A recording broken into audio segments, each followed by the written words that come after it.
Stage तक लाने का कष्ट करें और आज एक बार जोरदार ताली बजा के स्वागत करें। मैं एक बात और कहना चाहूंगा, जितना भी वहां पर खड़े हुए हैं कृपया बैठ जाएं। हमारे भैया बहुत दूर से चल के आए हैं, उनके बातों को हमको सुनना है, उनके बातों को हमको जानना है, समझना है। आप सभी से मेरा निवेदन है कि आप लोग जहां पर हैं वहीं पर बैठ जाएं, कोई हल्ला नहीं करेंगे, कहीं पर कोई बातें नहीं करेंगे। हमारे बीच में हमारे आज के मुख्य प्रवक्ता परम सम्माननीय सतीश पैदान जी, एक बार जोरदार ताली बजा के स्वागत करो। सभी के मोबाइल का कैमरा ऑन होनी चाहिए। एक एक चीज सबके सभी वक्ताओं के बात को कैद हो जाए। मैं निवेदन चाहूंगा जिसके पास मोबाइल है सभी का मोबाइल कैमरा ऑन हो जाए। धन्यवाद। जय सेवा। भाइयों, आप लोगों से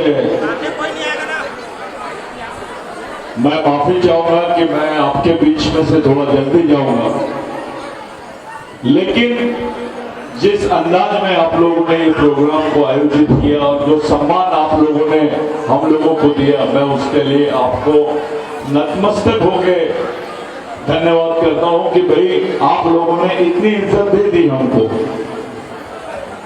मैं कोई नेता नहीं हूं, मुझे राकेश पलावी और यहाँ के तमाम साथियों ने बताया। अचानक मेरे जीजा जनक दुर्ग साहब जो विधायक भी है, वो मुझे बताया कि मैं भी वहीं जा रहा हूं, तो मुझे बहुत अच्छा लगा कि मैं एक बार इस कार्यक्रम में अटेंड करूं। ये कार्यक्रम पूरे देश में बनाया जा रहा है और पूरे देश में इस कार्यक्रम पर बहुत बड़ी बड़ी प्रतिक्रिया आ रही है, अलग अलग प्रेस में प्रतिक्रिया आ रही है। आप लोग बहुत समझदार लोग हैं, कोई ताली नहीं बजाएगा। बहुत ज्यादा समझदार लोग हैं आप लोग, क्योंकि आपका संबंध बस्तर से है, जहां पे हर एक हफ्ते के बाद में लाशें गोलियों से आपको मरते हुए आदमी दिखता, पुलिस वाला भी मरते हुए दिखता है, कभी कभी नक्सलवादी, वो आदिवासी होते हैं, कुछ गैर आदिवासी भाई भी नक्सली मूवमेंट में है। सवाल यह है कि ये देश आदिवासियों का है या नहीं।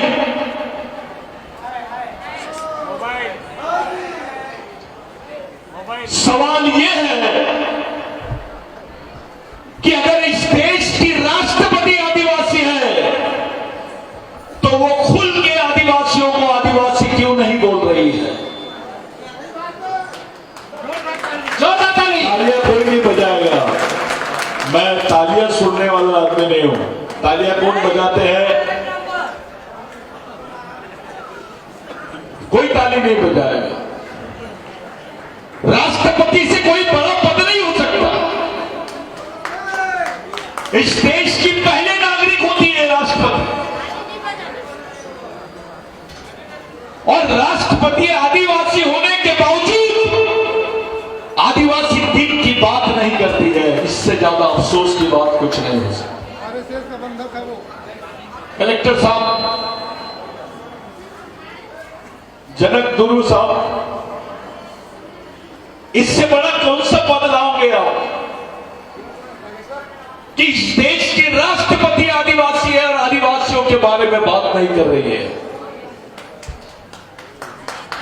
इससे ज्यादा शोकांतिका, इससे ज्यादा दुखदायी बात अपने लिए क्या हो सकती है कि वो राष्ट्रपति है और खुद को आदिवासी बोलने से डर रही है। इसका मतलब साफ है कि उसके ऊपर दबाव है कि आदिवासियों को आदिवासी मत बोलो।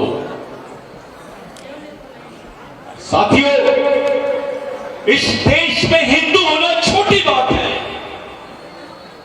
इस देश में मुसलमान होना छोटी बात है, इस देश में क्रिश्चियन होना छोटी बात है, इस देश में जैन होना छोटी बात है।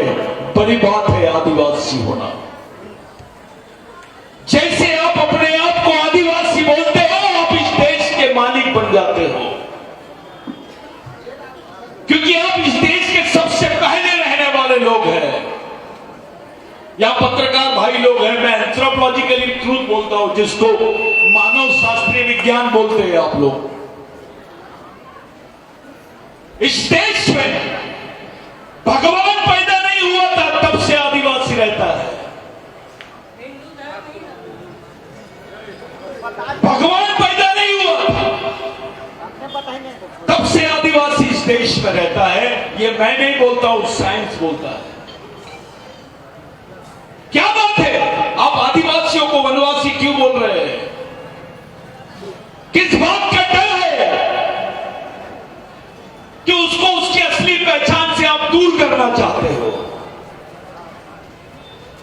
पूरा आदिवासी बेल्ट चल रहा है साथियों, गुजरात के डांग जिले से लेकर महाराष्ट्र के गढ़चिरोली तक, छत्तीसगढ़ के बस्तर तक, और बस्तर से इधर झारखंड, उड़ीसा, असम, नागालैंड, मणिपुर, इस देश की 50% से ज्यादा अर्धसैनिक बल आदिवासी क्षेत्रों में है। कभी आपने सोचा कि जो घास की झोपड़ी में रह रहा है, जिसके बदन पे कपड़े नहीं है, पेट में रोटी नहीं है, एक मशीन गन लेकर, AK-47 लेकर सैनिक उसके झोपड़ी के पास क्या कर रहा है? क्या करना चाहता है? आदिवासी क्षेत्रों में अब पुलिस स्टेशन बन रहे हैं, मिलिट्री के केंद्र बन रहे हैं, लेकिन लाइब्रेरी नहीं बनी, दवाखाने नहीं बने, एक अच्छा स्कूल नहीं बना। इसके पहले कांग्रेस का भी मुख्यमंत्री थे, अब बीजेपी के मुख्यमंत्री है। मैं आदिवासी समाज के लोगों से पूछना चाहता हूं, जैसे नागपुर में दीक्षा भूमि है, इस प्रदेश में हर समाज के लिए सामाजिक भूमि है। मेरे को 50 एकड़ जमीन आदिवासियों के लिए कौन सी जगह पर है ये बता दीजिए। खड़े हो जाइए और बताइए। अरे तुम मालिक हो, तुम राजा थे यहां के, तुम्हारे लिए कब्रिस्तान नहीं है, मरने के लिए जगह की बात तो बहुत दूर है, तुमको गाड़ने के लिए, मरने के लिए भी, यानी तुमको गाड़ने के लिए भी कब्रिस्तान तुम्हारा नहीं है। किसी ने पूछा आदिवासियों का कब्रिस्तान कहां है, क्या बताओगे? क्या समझाओगे अपने बच्चों को?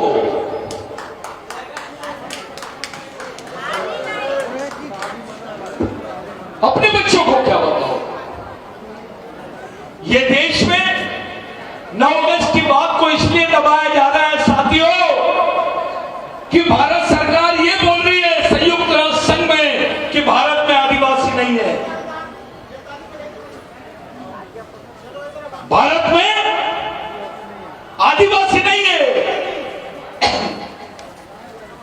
इसका दूसरा मतलब यह होता है कि आदिवासी भारत का नागरिक नहीं है।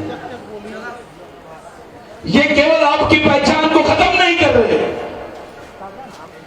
ये आपके अस्तित्व को खत्म करने की बात कर रहे हैं। There is no indigenous people in India. इसका दूसरा मतलब होता है indigenous peoples are not citizens of India. ये भारत के नागरिक नहीं है। अरे इस देश की जय जमीन जंगल का ओरिजिनल ओनर कोई है तो आदिवासी है। ये हम नहीं बोल रहे। आजादी के पहले के डॉक्यूमेंट देखो, जंगल किसका था। आजादी के थोड़े और पहले के डॉक्यूमेंट देखो, जमीन किसकी थी।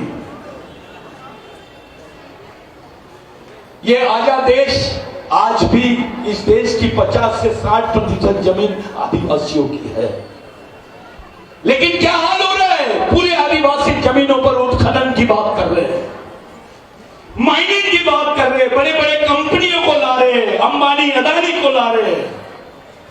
अबे आदिवासियों के पुरखों ने जो हजारों साल से लड़कर उस जमीन को बचाया, अदानी अंबानी के लिए बचाया क्या?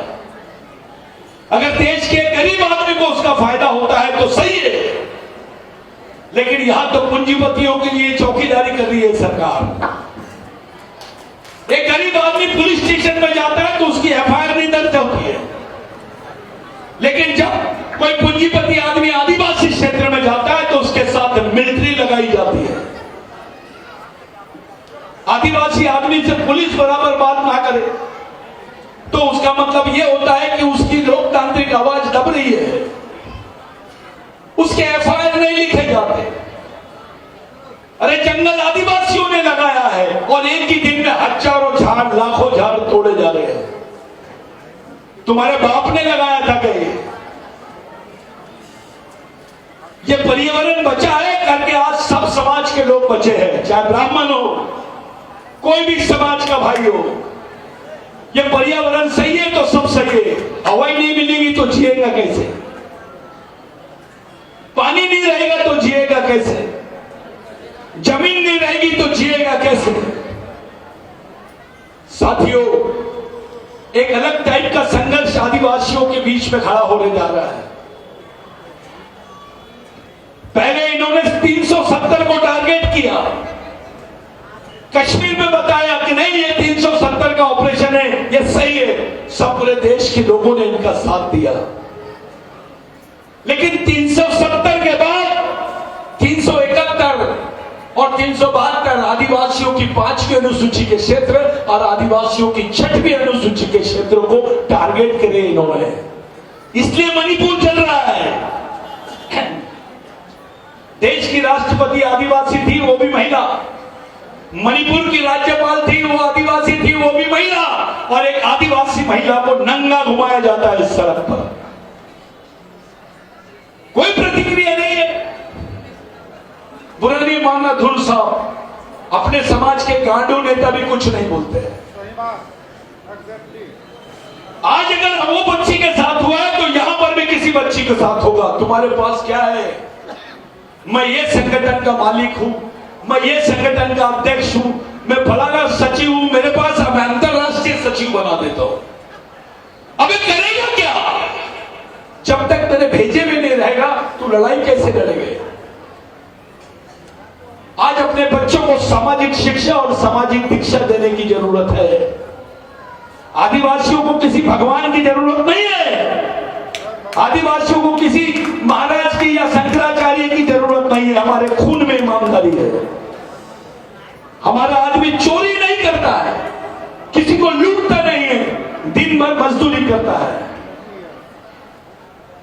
लोग, एक कहावत है, अरे सतीश बाबू योगा चल रहा है, रामदेव बाबा की योगा क्लास चल रही है, वहां पे जाओ थोड़ा सीखो। आदिवासी भाई सुबह शुरू होती है, दिन भर में 6 बाय 6 का गड्ढा खोद देती है। एक आदिवासी महिला दिन भर में 6 बाय 6 का गड्ढा खोद देती है। रामदेव बाबा को बोलो ना, वो रामदेव बाबा नहीं रहेंगे, फिर कामदेव बाबा हो जाएंगे। इतनी मेहनत करने के बाद भी उसका सम्मान क्या है? पेपर में आता है आदिवासी महिलाओं का शुद्धिकरण करें। अबे कौन करेगा आदिवासियों का शुद्धिकरण? जो मेहनत की रोटी खाता है उसकी तुम शुद्धिकरण करोगे। आदिवासियों का शुद्धिकरण कोई नहीं कर सकता, वो मालिक है। मोदी जी अगर इस देश के प्रधानमंत्री होंगे तो ठीक है, लेकिन मोदी जी जिस प्रदेश के प्रधानमंत्री है, हम उस देश के मालिक हैं। ये बात अपने दिमाग में डालो कि तुम इस देश के मालिक हो। ये देश तुम्हारा है। तुम मोहनजोदड़ो हड़प्पा के वारिस हो, तुम सिंधु संस्कृति के वारिस हो। अगर पूरे आदिवासी बस्तर में घुस गए ना तो भागने को जगह नहीं मिलेगा किसी को। हमारे लोग, तुम नक्सलियों को मारो ठीक है, कोई बेगुनाह क्यों मरता है?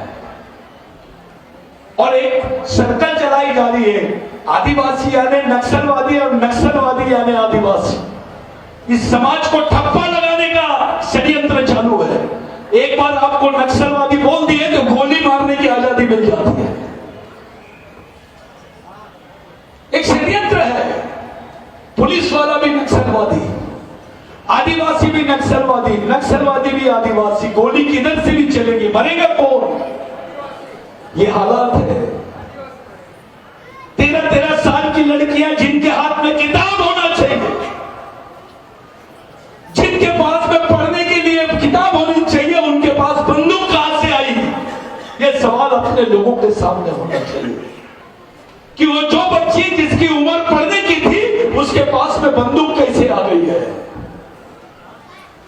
कोई नेता जाके ये बात नहीं करता है, कोई विधानसभा में बात नहीं करता। डरते हैं, किससे डर रहे हो यार? वैसे भी मर रहे हैं और आगे भी मरेंगे। आपका बच्चा क्या बनेगा इसकी गारंटी नहीं है कलेक्टर साहब। आप तो विजन रखते हो लेकिन गारंटी नहीं है कि आपका बच्चा क्या बनेगा। दिन बाय दिन आदिवासियों के गांव खाली हो रहे हैं। जो कुछ नहीं करते उनको गाय खनों के नाम से, गौशाला के नाम से जमीन मिल रही है और आदिवासियों को रोज खाली कर रहे हैं। ये हालात है देश के। कुछ लोग बोलते हैं, बुरा लगता है लोगों को, मैं बिरसा मुंडा की बात कर रहा हूं। बिरसा मुंडा ने सवाल किया था कि गाय हमारी मां है, गाय हमारी माता है तो भैंस का दूध किधर जाता है? अगर गाय मां है तो भैंस बड़ी मां होना चाहिए, क्योंकि वो काली है करके उसको तुम मां नहीं बोलते। अबे मां तो मां होती है। जिसका भी दूध आपने पिए वो तुम्हारी मां हो गई। आदिवासी संस्कृति में भगवान से बड़ा स्थान मां का है, क्योंकि हम संस्कृति वाले लोग हैं। जब धर्म पैदा नहीं हुआ था तब से संस्कृति है इस देश में। धर्म तो 5000 साल पहले पैदा हुआ, आदिवासी संस्कृति तो 20,000 साल पहले पैदा हुई। आदिवासी देश का मालिक है। 2010-2011 के जजमेंट में सुप्रीम कोर्ट ने बोला कि आदिवासी इस देश का पहला मालिक है, पहला नागरिक है। He the first citizen of India, he the indigenous people of India, he the indigenous personality. लेकिन कोई देश का आदमी मानने के लिए तैयार नहीं है। फिर भी स्टेटमेंट देते हैं कि भारत में आदिवासी नहीं रहते हैं। कब तक दबाओगे आदिवासियों को? कब तक आदिवासी नेता अपने बच्चों को अपने हाथ से कब्र खोदकर बता लोगे आप? अरे आपके बच्चों की पहचान खत्म हो जाएगी, आपके अधिकार खत्म हो जाएंगे, आपके पास जमीन नहीं रहेगी, कैसे जियोगे आप? अब तो तुम्हारा आरक्षण भी छीन लिया गया है।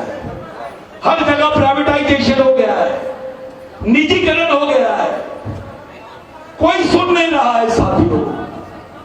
अपने आने वाली पीढ़ी को समझाओ। एक बीमारी देखता हूं मैं गोंड हूं, मैं कंवर हूं, मैं हल्बी हूं, मैं प्रधान हूं, मैं राजकोट हूं, मैं फलाना मारिया हूं।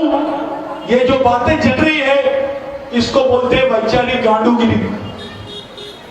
इसको क्या बोलते हैं? वैचारिक नपुंसकता।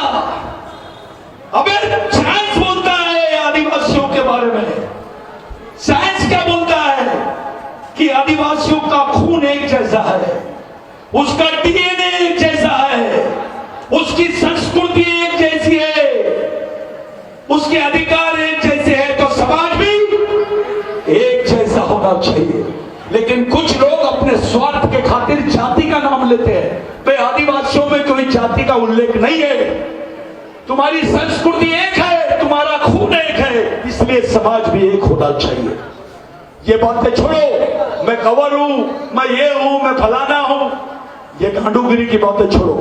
समाज को एक जगह लाओ, अपने आदमी को ताकत दो। तुम्हारी लड़ाई तुम लड़ो, तुमको लड़ना पड़ेगा, जिंदा रहते हुए लड़ना पड़ेगा। बिरसा मुंडा ने बोला था, समाज आर्थिक रूप से, पैसे से, आर्थिक रूप से गरीब रहेगा चलेगा, लेकिन विचारों से गरीब नहीं रहना चाहिए। जो समाज विचारों से गरीब रहता है वो गुलाम पैदा होता है, गुलाम ही मर जाता है। ये छत्तीसगढ़ है, हर एक आदमी के बाद दूसरा आदमी आदिवासी है। यहां पर ये झूठ बोलते हैं कि आदिवासियों की जनसंख्या 1 करोड़ है। मैं बोल रहा हूं 1.5 करोड़ है। इस प्रदेश में 1.5 करोड़ आदिवासी रहते हैं, जिनकी जनसंख्या से उनको जानबूझ के बाहर कर दिया गया। अरे आधे लोग तो हमारे यार दूसरे प्रदेश में जाके बेचारे मजदूरी करते हैं, खाना नहीं मिलता है, मजदूरी नहीं मिलती है, तो मंदिर के सामने जाके बेचारे भूख भीख मांगते हैं। इस देश में जो मेहनत नहीं करता उसको लोग सम्मान देते हैं। अपने समाज के पढ़े लिखे लोग मंदिर में जाते से निकालते हैं 1000 रुपए, मंदिर में डालते हैं, वहां पे पंडित जी रहते हैं, उनके भी पैर पड़ता है, 500 उसको देता है। और समाज का आदमी जब उसके सामने आता है, पिता दारू पीता है, अबे वो कितनी मेहनत करता है, पंडित जी के जैसा लूटता तो नहीं है किसी का। जब तक उसका पसीना नहीं गिरता वो रोटी को हाथ नहीं लगाता है। तो सम्मान श्रमिक आदमी का होना चाहिए या गैर श्रमिक आदमी का होना चाहिए। वो किसी भी समाज का रहे, किसी भी जाति का रहे, ब्राह्मण रहे, बनिया रहे, आदिवासी रहे, दलित रहे, ओबीसी रहे, माइनॉरिटी, मुस्लिम रहे, क्रिश्चियन रहे, कोई भी रहे, इस देश में मेहनत का आदमी का आदर होना चाहिए। ये चिल्लर बातों से अपना ध्यान निकालो, अपने बाल बच्चों के लिए तैयार रहो। कल तुम्हारी मांग अगर सरकार मानती नहीं है तो अपने बच्चों को जिंदा रखने के लिए सड़क पे आ जाओ, लोकतांत्रिक लड़ाई लड़ो, संवैधानिक लड़ाई लड़ो। तुमको संविधान ने उतने अधिकार दिया है। कोई बात नहीं होती, कोई चर्चा नहीं होती, अपने समाज पर भी चर्चा करने से डरते हो तुम। अबे समाज है तो तुम है, समाज नहीं रहेगा तो तुम्हारी औकात भी नहीं है कि एक ऑफिसर बन जाओ, मंत्री बन जाओ, विधायक बन जाओ, कुछ भी बन जाओ। और दुश्मन ने तुम्हारे समाज को ही खत्म करने का षड्यंत्र रच दिया है। इसलिए इस समाज की एकता के दल लो, इसको पुनर्निर्माण करो। नए नए लड़के तैयार हो जाओ, कैडर्स बनो, प्रशिक्षण शिविरों में आओ, मिशन चलाओ, संगठन मत चलाओ। बहुत पहले के 50 संगठन हो गए, उससे कुछ होने वाला नहीं है। मिशन चलाओ, समाज को जिंदा रखना चाहते हो तो। समाज पार्टी से बड़ी चीज है भाइयों, हमारे लिए समाज भगवान से बड़ी चीज है, हमारे लिए समाज सब कुछ है। टंडा भील को देखो, खुशी से बोला कि हाँ मैं फांसी के तख्ते पे चढ़ना चाहता हूं। फिर उसको बोला गया कि तुम्हारी क्या इच्छा है, तो बोले आखिर में अपने भगवान को देखना चाहता हूं। तो पूरे अंग्रेज घबरा गए, तुम्हारे भगवान कहाँ है? तो बोले वे 2 लाख लोग खड़े हैं, ये मेरा भगवान है, ये मेरा समाज है। अपनी मां को देखना चाहते हो? नहीं। अपने रिश्तेदार को देखना चाहते हो? नहीं। समाज को देखा, मैं समाज के लिए जिंदा रहा, समाज के लिए मर गया। ये भावना कंटेबिल की थी, फांसी के तख्ते पे चढ़ा दिया उसको। बिरसा मुंडा को 21 साल की 24 साल की उम्र में फांसी के तख्ते पे चढ़ा दिए। उसकी मां मिलने आई, बोले मैं तू मत रो, मेरे को बहुत सारी मां मेरी रोती हुई दिख रही है, मां तेरे जैसी दिखती है सभी मां मेरे को। अपनी मां से बिरसा मुंडा ने बोला, उसको भी फांसी के तख्ते पे चढ़ा दिए। टंटा भील को किए, बिरसा मुंडा को किए, गुंडाधुर को किए, बाबूराव शर्मा के को किए, राघोजी भांगरे को किए। अरे हमारे तमाम लोगों ने हंसते हंसते समाज के लिए फांसी के तख्ते पे चढ़ गए। मैं आपसे पूछता हूं, आपका क्या संबंध था इन लोगों से? आप अपने बच्चों को बोलो कि बेटा महीने बदली 6 महीने की जेल भोग के आ जाओ, जाता क्या? ये लोगों ने आपको अपनी जान दे दी। हमारे असली भगवान ये है, ये रियल भगवान होते हैं। कोई भी भगवान से बड़े भगवान है तुम्हारे लिए।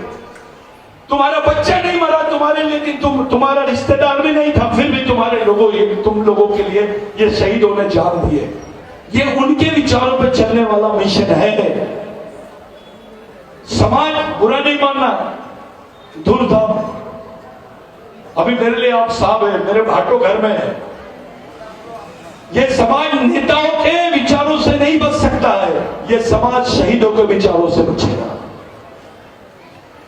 मैं जानता हूं आपको, मैं ध्रुव साहब को इसलिए जानता हूं कि जब मैं यहां मूवमेंट चलाने आया था 2008 में, तो मेरे साथ बाइक में ये आदमी रात दिन घूमता था।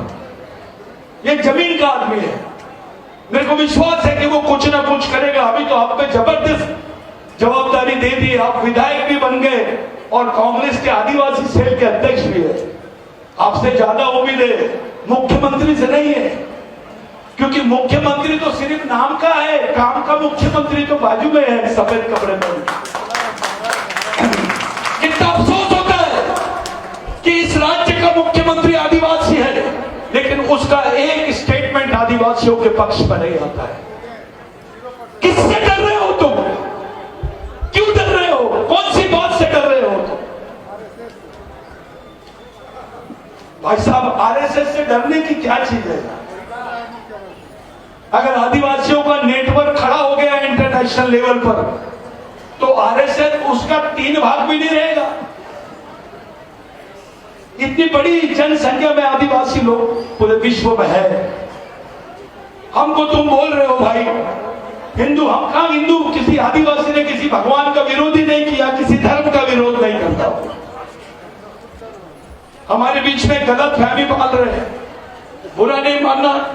बहुत सारे लोग गोंडी धर्म की बात करते हैं, गोंडी पे बात किया ना, गोंडी पे बड़ किला तो रहेगा।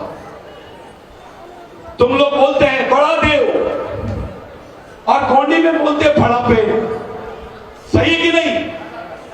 किसको आती गोंडी? हाथ उठाओ। गोंडी कौन बोलता है? हाँ, खड़े हो जाओ। थोड़ा 5 मिनट लूंगा, बोल सकता हूं कि नहीं? क्या नाम है आपका? क्या काम करते हैं? अच्छा, गोंडी बोलते हैं थोड़ा बहुत। फड़ा पेन का मतलब क्या होता है? प्रकृति शक्ति है ना, बड़ा देव। लेकिन वो बड़ा देव नहीं है। गोंडी में फड़ा यानी बड़ी, फड़ोर यानी बड़ा। तो ये जो बता रहे हमको बड़ा देव और महादेव को रख देते सामने। अबे आदिवासी महादेव की मां को मानता है। महादेव तो हमारी टीम का कैप्टन है, लेकिन कोच तो उसकी मां है। यानी आदिवासी संस्कृति में महिला का स्थान सबसे बड़ा है। हम अपने संस्कृति की निर्माता महिला है, पुरुष नहीं है। जितने धर्म है दुनिया के वो पुरुषों ने बनाए हैं, लेकिन आदिवासी संस्कृति की निर्माता महिला है। ये मातृसत्तक जीवन जीने वाले लोग हैं। आज भी हमारी घर की मुखिया हमारे बाप के रहते हुए माई है।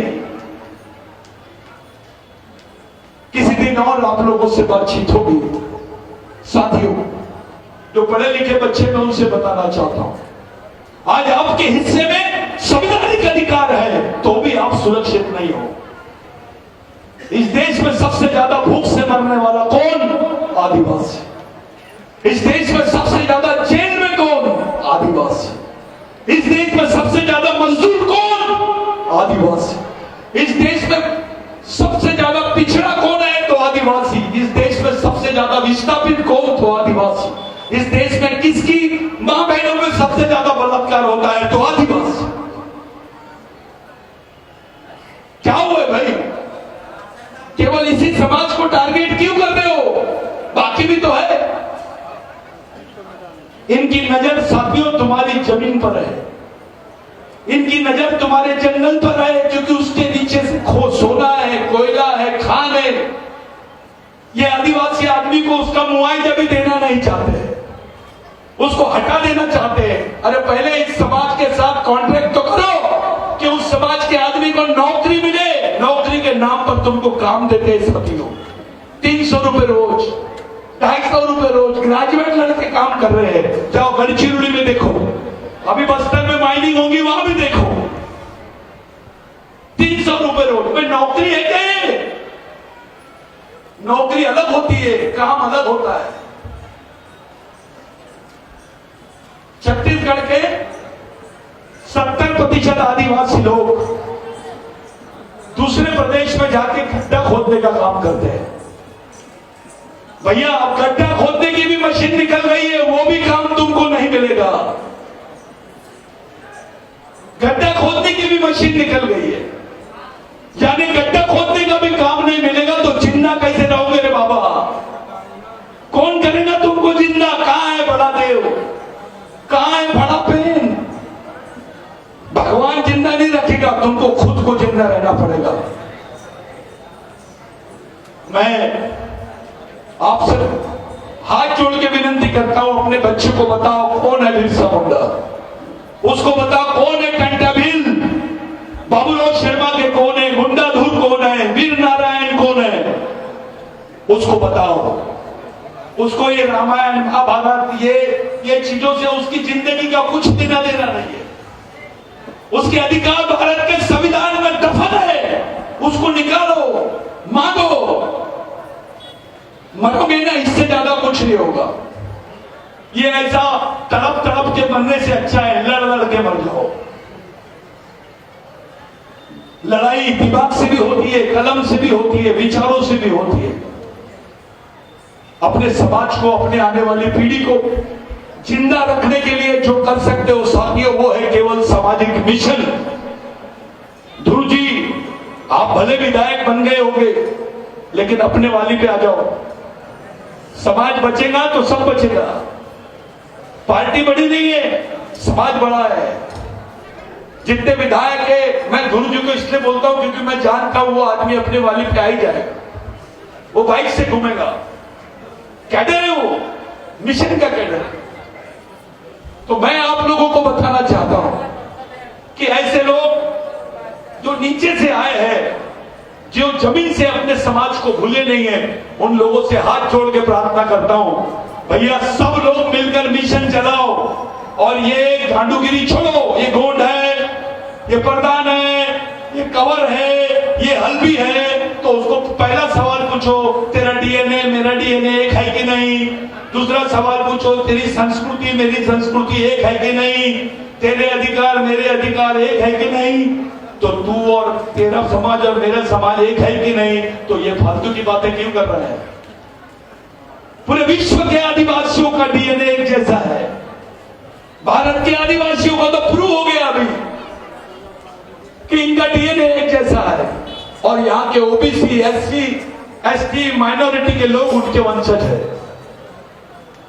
कुछ ब्राह्मण भी है आदिवासियों के वंशज, वो डीएनए से समझ जाते हैं। आप लोग एक बड़ी नींव रख रहे हो यहां पर, सामाजिक नींव रखो। ये नाचना गाना चलता है, नाचो, लेकिन जिस जोश से तुम नाचो उसी डबल जोश से लड़ने की भी तैयारी करो। मैं बहुत बड़ा आदमी नहीं हूं भैया, मैं भी ऐसे इंजीनियर था तुम्हारे जैसे। मैं भी बहुत गरीब परिवार से निकला। मैंने भी जिंदगी को बहुत नजदीक से देखा, लेकिन जब तकलीफ देखा मैंने, तो मैंने अपनी नौकरी छोड़ा। मैं इंजीनियरिंग की नौकरी छोड़ा और समाज के लिए निकला। मैं आज एक नहीं, भारत के 28 राज्यों तक के आदिवासियों के बीच में गया। मेरे भाइयों, ये जो बच्चे हैं, ये आने वाली पीढ़ी के बच्चे हैं। सही बात बोल रहे थे जनक जी। किसी ने पूछा, पर तू इस समाज का, जिस समाज में तू जी रहा है और मरने वाला है, उस समाज का चालक कौन है? किसी ने तुमसे पूछा कि जिस समाज में तुम जीने और मरने वाले हैं, उस समाज का मालक कौन है? चालक, मालक और पालक। किसी की गाड़ी भी रहती है तो उसका चालक, पालक और मालक रहता है, लेकिन ये समाज किसके भरोसे चल रहा है? कौन है इस समाज के लिए लड़ने वाले लोग? कौन है इस समाज के लिए सोचने वाले लोग? जब तुमसे सवाल करेंगे तो तुम्हारा मुंह बंद हो जाएगा, क्योंकि यह लोग पार्टी के लिए जी रहे हैं, संगठन के लिए जी रहे हैं, बस समाज के लिए जीने की बात कब करोगे तुम? यह विश्व आदिवासी दिवस इसलिए मनाया जा रहा है साथियों कि वर्ल्ड में सबसे ज्यादा सामाजिक जल जमीन जंगल की लड़ाई लड़े आदिवासियों ने। विश्व के 3 करोड़ आदिवासी मारे गए, 3 करोड़ आदिवासी मरे। इतनी बड़ी संख्या में कोई विश्व युद्ध भी हुए, उसमें भी लोग नहीं मरे, लेकिन अकेले भारत में 1.5 करोड़ आदिवासी इसके लिए मारे गए। 3 करोड़ में से, विश्व के 3 करोड़ आदिवासियों में से अकेले 1.5 करोड़ भारत के आदिवासी थे। अरे हर 2 परिवार के बाद में हमारा एक परिवार स्वतंत्र सेनानी है, लेकिन इस देश में जिसने उंगली नहीं कटाया उसको स्वतंत्र सेनानी का सर्टिफिकेट मिलता है। वे आदिवासियों की तो पूरी कौम की कौन स्वतंत्र सेनानी है? हमको कोई बता नहीं सकता राष्ट्रवाद वगैरह। तो देश हमारा था, हम तो यहाँ की जमीन से मरे हुए, इस जमीन पर हमारा खून है, हमारे पूर्वजों का खून है। हमको क्या स्वतंत्रता बता रहे? राष्ट्रवाद का पाठ पढ़ा रहे हैं। जितनी कुर्बानी आदिवासियों ने की है उतनी किसी ने नहीं किया भारत में। 70% लड़ाई आदिवासियों ने लड़ी है। मैं ऑन द रिकॉर्ड बोल रहा हूं। ये लोग राष्ट्रवाद बताते हैं। बिरसा मुंडा ने बोला था साथियों, जिसकी जमीन उसका देश। ये देश भी जिस जमीन पे खड़ा है वो आदिवासियों की है, इसको मानना ही पड़ेगा। ये कितना भी छुपा लेंगे, आप किताब बदल सकते हो, जमीन नहीं बदल सकते। आप किताबों का इतिहास बदल सकते हो, लेकिन जमीन का भूगोल नहीं बदल सकते। उसका कोई तंत्र नहीं है, सच्चाई तो कुदरत बताता है। आप लोग इतने अच्छे दिन अपने बाल बच्चों के साथ में बच्चे लोग आए हैं। बेटा अपने समाज की नींव रखो, जियो तो अपने समाज के लिए, मरो तो अपने समाज के लिए। ये देश तुम्हारा है, देश तो तुम्हारे पीछे रहेगा ही, देश के साथ भी रहना है, लेकिन समाज को जिंदा रखो, क्योंकि तुम्हारे लिए भगवान काम का नहीं है, इस देश में समाज काम का है। तुम्हारे लिए जितने भी अधिकार संविधान में दिए गए वो सामाजिक है। अगर हमारे संवैधानिक अधिकार सामाजिक है तो हमारे विचार कैसे होना चाहिए? सामाजिक होना चाहिए। अगर हमारे विचार सामाजिक है तो संगठन कैसा होना चाहिए, जीवन कैसा होना चाहिए, और मौत कैसी होनी चाहिए? छोटी सी बात है। मेरे लिए ये खुशी की बात है कि मैं आप तमाम लोगों के बीच में आया हूं। दादा आप लोगों का मैं समय नहीं लूंगा, मैं खुद लेट आया हूं, उसके लिए माफी मांगता हूं। लेकिन आप अगली बार बुलाएंगे तो ऐसे कार्यक्रमों के लिए नहीं बुलाना। आप अगली बार भेजा निर्माण करने के लिए बैठेंगे, गुप्त बैठकें करो, अपने बच्चों को ट्रेनिंग दो। और ये तुम्हारी जवाबदारी है धूल साहब। अरे विधायक छोड़ो ना जी, उससे बड़ा पद है तुम्हारे पास, सामाजिक पद है। पूरा समाज तुमको आशा की नजर से देखता है। जिसको मालूम है कि तुम जमीन से आए हो, वो आदमी को बहुत उम्मीद है आपसे। तो समाज के लिए आप ये मिशनरी काम शुरू कर दो। थोड़ा बहुत इधर उधर से किसी को भी लोट लपेट करके पैसा लाओ, इनके हिस्से में दे दो। सब करते हैं। कंडा भील ने डकैती किया समाज के लिए, बिरसा मुंडा ने अंग्रेजों को लूटा समाज के लिए, रामोजी भांगरे तो पूरी ट्रेन की ट्रेन लूट लेता था समाज के लिए। आप भी कुछ ऐसा करो। हंसने की बात नहीं है, हंसने की बात नहीं है। क्या धुल साहब ने ठेका लिया है? अपन ने करना चाहिए, हर आदमी ने करना चाहिए। अपनी मेहनत का 10% पैसा समाज के लिए दो। अरे छत्तीसगढ़ में आदिवासियों की इतनी संख्या है कि अगर 1 रुपए रोज भी डाला हो तो 1 करोड़ रुपए तुम्हारे समाज के पास रोज जमा हो जाएगा। समझ रहे? अगर एक आदिवासी ने 1 ड्रम पानी डाल दिया ना तो छत्तीसगढ़ में बाढ़ आ जाएगी। इतनी मजबूत ताकत है तुम्हारी, इतनी बड़ी जनसंख्या है, और हम दूसरों के सामने दे रहे, भीख मांग रहे हैं। मैं बीच में एक आंदोलन में गया था, हमारे समाज में पारधी लोग भी आते हैं, वो हमारे आदिवासी भाई है। मैं बॉम्बे में गया तो वो सब लोग पकड़ लिए, पत्रकार लोग। सतीश मैडम तुम किधर? मैं पहले डरता हूं पत्रकार लोगों से। भैया तुम नेता लोगों की तरफ जाओ, सफेद कपड़े देखो, मेरे की तरफ मत देखो। तो वो मेरे को बोले यार ये अलग टाइप का आंदोलन है। मतलब क्या हो गया? मैं गया उस आंदोलन में, तो वो लोग क्या मांग रहे थे मालूम है? भीख मांगने का लाइसेंस मांग रहे थे। यहां गए आदिवासियों की हालत, जो किसी समय इस गोंडवाना के राजा थे, आज बेचारे भीख मांगने का लाइसेंस मांग रहे हैं। कहां गए समाज का पढ़ा लिखा वर्ग?